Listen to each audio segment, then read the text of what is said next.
আমি মরে যাওয়ার পর শেওড়া গাছে আমার 4 সপ্তাহ হলো। শেওড়া গাছের সামনাসামনি খাবার খুঁজতে গিয়ে দেখলাম সব শাকচুন্নিরা জ্যান্ত মানুষের ঘাড় মটকে খাচ্ছে, আর সেটা দেখে তো আমার পুরো বমি পেয়ে গেল।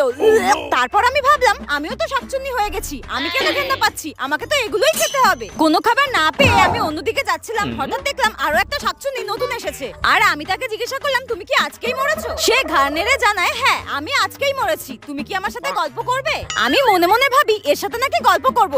আমি তাকে বললাম হ্যাঁ হ্যাঁ আমি তোমার সাথে পরে গল্প করব, এখন না আমার প্রচন্ড খিদে পেয়েছে, আমি এখন খাবার খুঁজতে যাচ্ছি, ঠিক আছে পরে গল্প করব। সে আর আমাকে কিছু বললো না। তারপর হঠাৎ যেতে যেতে আমার শত্রুর সাথে দেখা, সেও নাকি আজকে মরে গিয়ে পাশের তাল গাছে এসেছে। আমি তাকে জিজ্ঞাসা করলাম তুই এখানে কেন? সে আমাকে বলল আমি এত পাপ করেছি, আমি এত লোকের পদে কাঠি করেছি, তাই আমার পদেই কাঠি দিয়ে তাল গাছে তুলে দিল। আমি বললাম ঠিক হয়েছে, এখন তাল গাছে বসে বসে বোর হ, আর আমি তো এই শেওড়া গাছের সব শাকচুন্নিদের সঙ্গে মজা করব আর পায়ের উপরে পা তুলে আনন্দ করব।